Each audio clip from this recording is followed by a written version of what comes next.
नमस्कार, एबीपी गंगा देख रहे हैं आप। मैं अवधेश। बुलेटिन की शुरुआत इस वक्त की बड़ी खबर के साथ करते हैं। बकरीद की तैयारी पर यूपी से बड़ी खबर है। सामूहिक आयोजन पर रोक लगा दी गई है और किसी भी तरह की भीड़ जुटने पर रोक के निर्देश है। डीजीपी दफ्तर की तरफ से आदेश जारी हो गया है। धर्मगुरुओं से भी पुलिस को मदद लेनी होगी। पुलिस गाड़ियों से मुनादी की जाएगी। अफवाह फैलाने वालों पर कड़ी कार्रवाई की जाएगी। तो साल की शुरुआत से तमाम त्योहारों की तरह अब कोरोना का असर बकरीद की तैयारियों पर भी पड़ रहा है। सामूहिक आयोजन पर रोक लगा दी गई है ताकि संक्रमण को रोका जा सके। किसी भी तरह की भीड़ जुटने पर रोक के निर्देश है। डीजीपी दफ्तर की तरफ से आदेश जारी हो गया है। पुलिस इस बारे में धर्म गुरुओं से भी मदद लेगी कि वो भी लोगों से अपील करें। पुलिस की गाड़ियों से इस निर्देश को लेकर मुनादी भी करवाई जाएगी और जो लोग अफवाह फैलाएंगे उन पर सख्त कार्रवाई की जाएगी। तो इस वक्त की बड़ी खबर बकरीद और बकरीद की तैयारियों को लेकर डीजीपी कार्यालय से एक निर्देश जारी हुआ है। सामूहिक आयोजन पर रोक लगा दी गई है और कोरोना के मद्देनजर ये आदेश जारी हुआ है। धर्मगुरुओं से भी पुलिस मदद देगी। पुलिस गाड़ियों से मुनादी करवाई जाएगी और अफवाह फैलाने वालों पर सख्त कार्रवाई की जाएगी। तो ये इस वक्त की बड़ी खबर बकरीद की तैयारियों को लेकर उत्तर प्रदेश पुलिस की तरफ से डीजीपी की तरफ से एक निर्देश जारी हुआ है और इस निर्देश में साफ तौर से कहा गया है कि सामूहिक आयोजन नहीं होंगे, भीड़ नहीं लगाई जाएगी। हालांकि एक त्योहार का ये पूरा मसला है, ऐसे में पुलिस इस आदेश को लागू करवाने के लिए धर्मगुरुओं की भी मदद देगी। पुलिस की जो गाड़ियां हैं वो भी मुनादी करेंगी, मुनादी करवाई जाएगी और ये भी ध्यान रखा जाएगा कि जो लोग अफवाह फैलाएंगे उन पर सख्त कार्रवाई भी सुनिश्चित की जाएगी।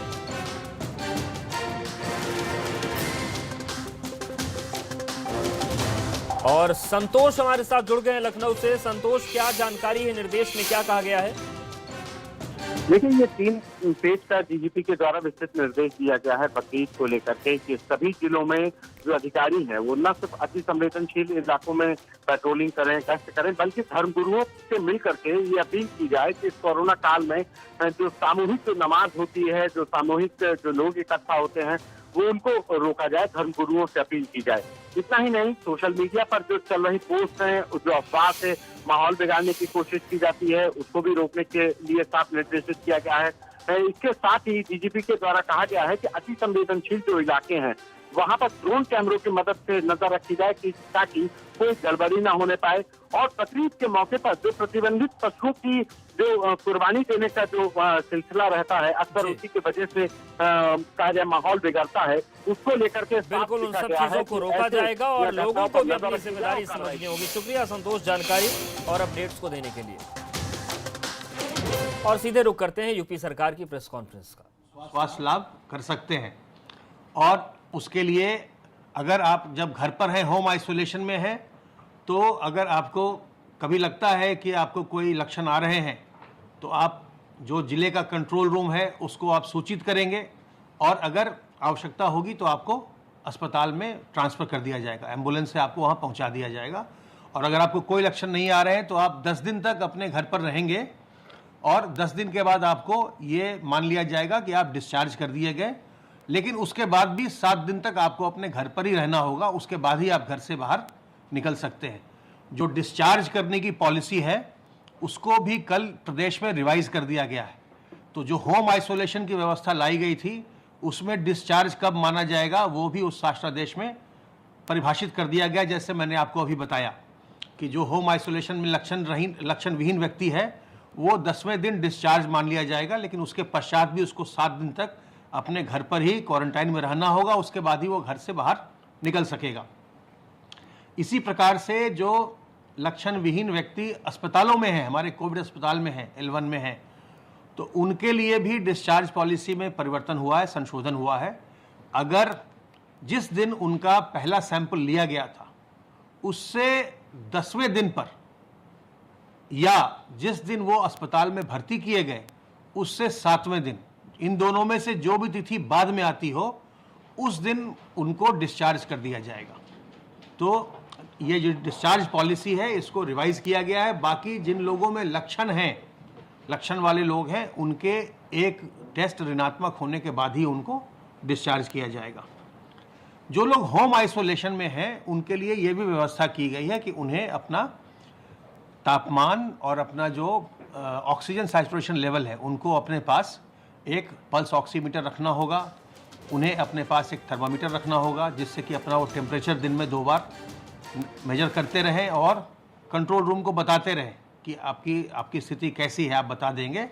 अपना ऑक्सीजन लेवल भी लेंगे। अगर आपका ऑक्सीजन लेवल 94% के ऊपर चल रहा है तो कोई चिंता की बात नहीं। अगर ऑक्सीजन लेवल नीचे आएगा तो आप तत्काल होम आइसोलेशन में अगर आप हैं, तत्काल आप कंट्रोल रूम को सूचित करेंगे, जिससे कि आपको चिकित्सकीय सुविधा उपलब्ध कराई जा सके। एक व्यवस्था और हम करने जा रहे हैं।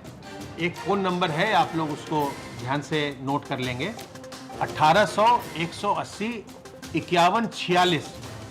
हमारे कंट्रोल रूम का नंबर है 1800 180 51 45, जहां आप कोविड के बारे में सूचनाएं प्राप्त करते हैं। लेकिन होम आइसोलेशन के लिए हम एक अलग, जो लोग होम आइसोलेशन में रहेंगे उनके लिए हम एक अलग फ़ोन नंबर दे रहे हैं, जिस पर कि वो फ़ोन करके डॉक्टर्स की सलाह ले सकें। जो हमारे कंट्रोल रूम में डॉक्टर बैठे होंगे वो उनको सलाह देंगे। अगर उनको कोई लगता है, उलझन होती है, लगता है कि हम होम आइसोलेशन में हैं, कोई लक्षण आ रहे हैं, तो 1800 180 51 46 पर आप फ़ोन कर सकते हैं और सलाह ले सकते हैं। जो उसमें शर्तें हैं, जब आप होम आइसोलेशन के लिए जब आप पॉजिटिव होंगे तो एक रैपिड रिस्पांस टीम हमारी जो है, जिसमें एक डॉक्टर भी होंगे, वो आपके घर पर आएंगे और घर पर आकर के वो असेस करेंगे कि आप वो शर्तें पूरी करते हैं कि नहीं करते हैं, आप लक्षण विहीन हैं कि नहीं, आपके घर पर वो सुविधाएं हैं कि नहीं जिससे कि आप होम आइसोलेशन कर सकें। और फिर वो ये तय करने के बाद कि आप होम आइसोलेशन शर्तें पूरी करते हैं, फिर आपको वो होम आइसोलेशन की अनुमति देंगे और उसके लिए एक जो अंडरटेकिंग है, एक जो शपथ पत्र है, वो आपसे साइन करवाएंगे, आपको वो दस्तखत करके देना होगा। साथ ही साथ आपको जो निर्देश हैं, उस निर्देश की एक प्रति आपको वो उपलब्ध करवाएंगे। तो आपको जब आप होम आइसोलेशन में अगर हैं तो आपको अपना विशेष ध्यान रखना है, आपको ग्लव्स का, मास्क का उपयोग करना है और ख़ास करके जो सोडियम हाइपोक्लोराइट होता है, जिससे चीज़ों को, सरफेसेस को विसंक्रमित करते हैं, कपड़ों को, बर्तन को, उससे विसंक्रमित करना होगा, ताकि जब आप घर पर रह रहे हैं, आप संक्रमित हैं, तो आपका संक्रमण आपके घर वालों को बिल्कुल न लगे, बिल्कुल न जाए।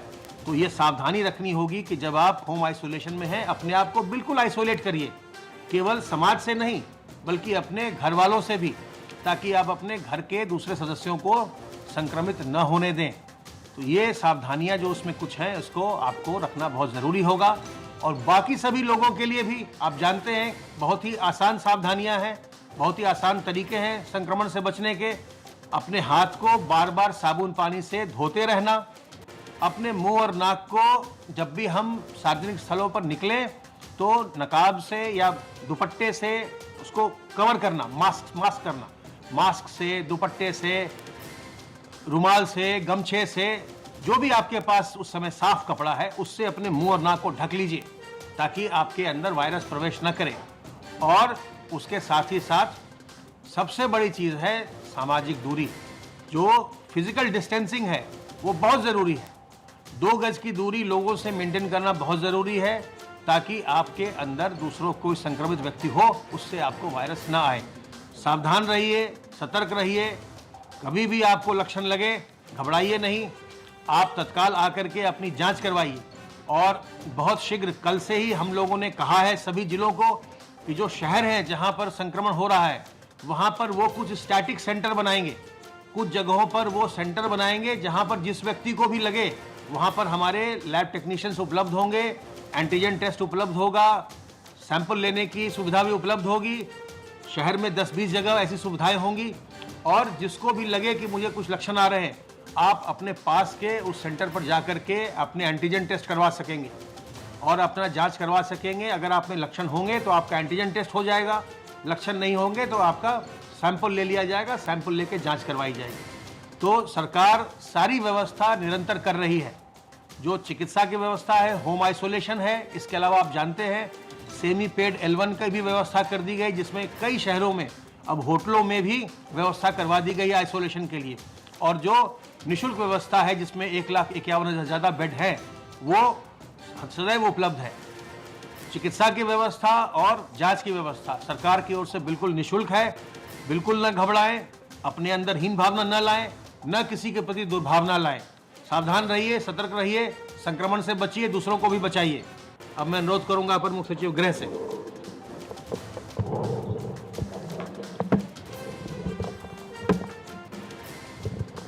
आज कोविड-19 की बैठक माननीय मुख्यमंत्री जी ने सुबह 11 बजे के बाद ली। कोविड-19 की बैठक में उन्होंने प्रदेश के कोरोना के पूरे अभियान में L1, L2, L3 के अस्पतालों की समीक्षा की। उन्होंने एक एक जिले के जो L3 अस्पताल यानी जो मेडिकल कॉलेजेस हैं उन पर विस्तृत रूप से चिकित्सा शिक्षा विभाग से और चिकित्सा विभाग से समीक्षा की। उन्होंने ये निर्देशित किया कि जो भी हमारे L3 यानी अब जो हमारे वेंटिलेटर युक्त बेड्स हैं उनमें गंभीर रूप से जो बीमार पेशेंट्स हैं उन्हीं को जो है टेकअप किया जाए, जिससे कि यदि कोई भी इमरजेंसी के पेशेंट्स हैं उनके लिए कोई कठिनाई न आए। इसी क्रम में उन्होंने L2 में भी बेड्स पर ऑक्सीजन की व्यवस्था और कुछ बेड्स पर वेंटिलेटर की व्यवस्था करने के लिए निर्देशित किया, जिससे कि और बेहतर सुविधा लोगों को L2 वाले बेड्स में मिल सके। अब तक जो है जहाँ भी मेडिकल कॉलेजेस हैं उनको मजबूत करने के लिए कई योजनाओं से उनको लाभ दिया गया है और प्राइवेट मेडिकल कॉलेजेस को भी अब काफ़ी मात्रा में उनको कोविड अस्पताल बनाने के आधार पर कार्रवाई की गई है। मुख्यमंत्री जी ने ये कहा कि जो भी कंटेनमेंट जोन है उस पर सख्ती से जो है कार्रवाई की जाए। आपने देखा लखनऊ में, कानपुर में और बाकी कुछ शहरों में वहाँ के जिला प्रशासन ने कंटेनमेंट जोन को प्रॉपरली जो है बनाकर किया है और इस बात को सुनिश्चित किया है कि जिन क्षेत्रों में जहाँ जो है संक्रमण की शिकायत या केसेस ज़्यादा मिले हैं वहाँ पर एक प्रॉपर व्यवस्था देते हुए वहाँ कंटेनमेंट जोन में सख्ती की है। इसके साथ साथ कंटेनमेंट जोन में ये भी निर्देशित किया गया है कि कंटेनमेंट जोन में साथ ही साथ जो है सर्वे भी चलता रहे, सर्वेलेंस भी चलता रहे और यदि कोई व्यक्ति जो है संदिग्ध पाया जाता है तो उसका एंटीजन टेस्ट भी तुरंत करा दिया जाए। एंटीजन टेस्टिंग पूरे प्रदेश में काफ़ी तेज़ी से की जा रही है और एंटीजन टेस्टिंग फील्ड में भी की जा सकती है। तो अतः ऐसी स्थिति में एंटीजन टेस्टिंग से फ़ायदा यह है कि तत्काल जो है लोगों के कोरोना पॉजिटिव होने या ना होने की स्थिति जानकारी हो जाती है, जिस आधार पर कार्रवाई की जा सकती है और उनका इलाज भी किया जा सकता है। कंटेनमेंट जोन में जो है पुलिस की सक्रियता के लिए भी उन्होंने निर्देशित किया है और साथ ही साथ विभिन्न कार्यालयों और संस्थानों में भी कोविड हेल्प डेस्क स्थापित करते हुए उन पर भी विशेष निगरानी रखने का निर्देश दिया है। कोविड हेल्प डेस्क पर पल्स ऑक्सीमीटर, इंफ्रारेड थर्मोमीटर और सैनिटाइजर उपलब्ध रहे, ये भी निर्देश दिए गए हैं। अपर मुख्य सचिव चिकित्सा शिक्षा को उन्होंने कानपुर भेजा है। कानपुर में जो वहाँ पर पूरी मेडिकल कॉलेजेस की व्यवस्था है उसको रिव्यू करने के लिए भेजा है। कानपुर में प्राइवेट मेडिकल कॉलेज में कोविड अस्पताल स्थापित कर उसको शुरू करने का भी निर्देश उन्होंने दिया है। पल्स ऑक्सीमीटर का व्यापक उपयोग हो, नियमित उससे जांच हो और जिले स्तर पर बेहतर चिकित्सकीय सुविधाएं हो, ये भी निर्देश दिए गए हैं। और ये भी कहा गया है कि IMA और नर्सिंग एसोसिएशन के साथ निरंतर संपर्क बनता रहे, जिससे कि जो भी प्राइवेट अस्पताल हैं उनके पेशेंट्स में कहीं कोई उनको किसी तरह की नियमित इलाज में दिक्कत ना हो और यदि कोई कोविड पॉजिटिव पाया जाता है तो कोविड अस्पताल की शिफ्टिंग में भी दिक्कत ना हो। प्रचार प्रसार को रोकने के लिए कॉन्ट्रैक्ट ट्रेसिंग एक विशेष रूप से आवश्यक है। लखनऊ जनपद में शिक्षकों के साथ साथ डॉक्टर्स और एडमिनिस्ट्रेटिव ऑफिसर्स को भी कॉन्ट्रैक्ट ट्रेसिंग के लिए लगाया गया है, जो एक बहुत अच्छा प्रयास है। इसमें कॉन्ट्रैक्ट ट्रेसिंग की टीम लखनऊ में दुगनी कर दी गई है। तो यही अपेक्षा की गई है कि हर जनपद में जिलाधिकारी स्वयं CMO के साथ कॉन्ट्रैक्ट ट्रेसिंग की टीम को इतना मजबूत कर दें कि जो भी नए केसेस आए उनको छोड़कर, आज के केस छोड़कर कल तक के जितने भी केसेस हैं उनकी कॉन्ट्रैक्ट ट्रेसिंग हो जाए। यह भी निर्देशित किया गया है कि जो भी जिसका भी सैंपल लिया जाए कोई ना कोई ID कार्ड जरूर लिया जाए, जिससे कि किसी गलत पते के आधार पर अपना सैंपल न दे सके और यदि उसका सैंपल पॉजिटिव आता है तो तुरंत उसकी सूचना जो है उनको देते हुए उनसे फ़ोन पे बात करके उनको अस्पताल में शिफ्ट करना, यदि वो बिना किसी लक्षण के हैं तो अब होम क्वारंटाइन में रखने का निर्देश दिया गया है। माननीय मुख्यमंत्री जी ने यह भी कहा है कि अधिक टेस्ट जो है जरूर करें। टेस्ट की संख्या अब काफ़ी प्रदेश में बढ़ गई है और टेस्ट की संख्या को बढ़ाने के लिए एंटीजन टेस्ट की संख्या भी बढ़ाने का निर्देश दिया गया है। ट्रूनेट मशीन्स को भी और अतिरिक्त मंगाने का निर्देश दिया गया है और आरटीपीसीआर लैब्स में भी क्षमता को बढ़ाने का निर्देश उन्होंने दिया है। कोविड-19 में गंभीर रोगियों के लिए प्लाज्मा थेरेपी का भी निर्देश उन्होंने दिया है और ये भी कहा है कि कोई भी दवा यदि आवश्यक है और वो कोविड पेशेंट को राहत दी जा सकती है तो उस दवा के लिए कोई धनराशि की कमी नहीं होना चाहिए और धनराशि पर्याप्त मात्रा में उपलब्ध है। Public address system, hoarding, banner, poster के लिए विशेष रूप से उन्होंने कहा है। एक पोस्टर जो है नया डेवलप किया जा रहा है तो कल से हम लोग उस पर वर्क करेंगे। मुख्य बिंदु उसका यह है कि एक बिंदु, पहला एक है मास्क लगाएं हर एक, दूसरा बिंदु है 2 गज की दूरी हो, तीसरा बिंदु है 3 धोकर बार बार हाथ रखें क्लीन और चौथा बिंदु है 4 इम्यूनिटी बढ़ाकर करें वार। यानी मास्क लगाएं, 2 गज की दूरी रखें, हाथ को क्लीन रखें और इम्यूनिटी बढ़ाने के लिए जो भी उपचार है उसका जो है आरोग्य सेतु ऐप में डिटेल देकर उस पर भी जो है कार्रवाई सुनिश्चित करें। अतिरिक्त मात्रा में औषधियों के लिए निर्देश मुख्यमंत्री जी ने दिए हैं। वेंटिलेटर्स को क्रियाशील करने का भी निर्देश दिया है। टेलीमेडिसिन की व्यवस्था को और मजबूत करने का निर्देश दिया है और ऑनलाइन ओपीडी सेवा ई-संजीवनी को भी और मजबूत करके उसके प्रचार प्रसार का भी निर्देश दिया गया है। नवजात शिशु से लेकर वृद्धजन तक सफल इलाज हो, यह निर्देश है और केस हिस्ट्री जरूर हर पेशेंट की रखी जाए, जिससे कि यदि किसी एक अस्पताल से हायर लेवल ऑफ हॉस्पिटल में शिफ्ट होता है तो केस हिस्ट्री के साथ जाए, जिससे कि हर हालत में मरीज का इलाज कायदे से हो सके। उच्च स्तरीय चिकित्सा अनुसंधान संस्थानों में विशेषज्ञों से वीडियो कॉन्फ्रेंसिंग से संवाद बनाकर अध्ययन करने का भी निर्देश दिया गया है। यह एक नई बीमारी है, कोई कारगर दवा टीका अभी तक नहीं है। इसको दृष्टिगत रखते हुए इस पर अध्ययन और रिकवरी रेट बढ़ाने का भी निर्देश माननीय मुख्यमंत्री जी ने दिया है। आज भूजल जल सप्ताह के समापन कार्यक्रम को भी संबोधन मुख्यमंत्री जी ने किया। जल प्रकृति की अमूल्य संपदा है, ये उन्होंने कहा और ये सप्ताह के अंत में आम जनमानस में इसका प्रचार हो। आम जनमानस में भूजल गर्भ जो हमारा भूजल है उसको सुरक्षित हम कैसे रख सकें, इसके प्रति हम लोग सब जागरूक रहें, किसानों को जागरूकता रहे। रेन वाटर हार्वेस्टिंग कैसे बेहतर हो सके, रिवर बेसिन की गुणवत्ता कैसे हो सके, भूजल संसाधनों की सुरक्षा, उनके संरक्षण के लिए जो Uttar Pradesh ground water management and regulation अधिनियम 2019 है उसको कैसे आगे बढ़ा सकें। रेन वाटर हार्वेस्टिंग के लिए रूफटॉप के कैसे जो है व्यवस्था हो सके और हर हालत में जो है इन रूफटॉप्स के माध्यम से यदि रेन वाटर हार्वेस्टिंग को अनिवार्य कर दिया जाएगा तो इससे क्या लाभ रहेगा। इन सब बिंदुओं पर आज मुख्यमंत्री जी ने और जल शक्ति मंत्री जी डॉक्टर महेंद्र सिंह साहब ने जो है चर्चा की। आज गृह विभाग की अब तक की सूचना के अनुसार पुलिस ने 2,98,977 लोगों को नामजद करते हुए 1,35,442 FIR दर्ज की है। 64,445 वाहन सीज किए हैं। 50 करोड़ 33 लाख रुपया जो है जुर्माना अब तक वसूल हो गया है। 759 FIR EC एक्ट के अंतर्गत दर्ज कर दी गई हैं।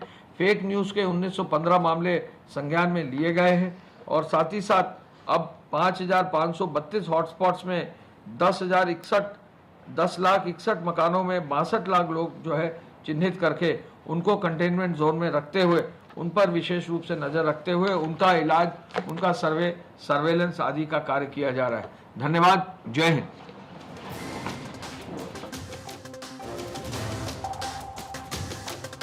सरकार की प्रेस कॉन्फ्रेंस और डिस्चार्ज के 7 दिन बाद भी क्वारंटीन रहना होगा तो होम आइसोलेशन के बारे में कुछ और चीज़ें बताई गई हैं और वो ये कि 10 दिन के बाद होम आइसोलेशन से डिस्चार्ज मान लिया जाएगा, लेकिन बावजूद उसके 7 दिन और, यानी कि जो होम आइसोलेशन आपका है वो कुल 17 दिनों का होगा।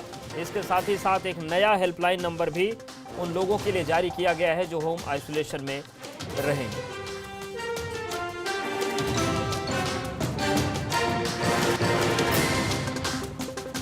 और यहाँ पर वक्त एक छोटे से ब्रेक का है।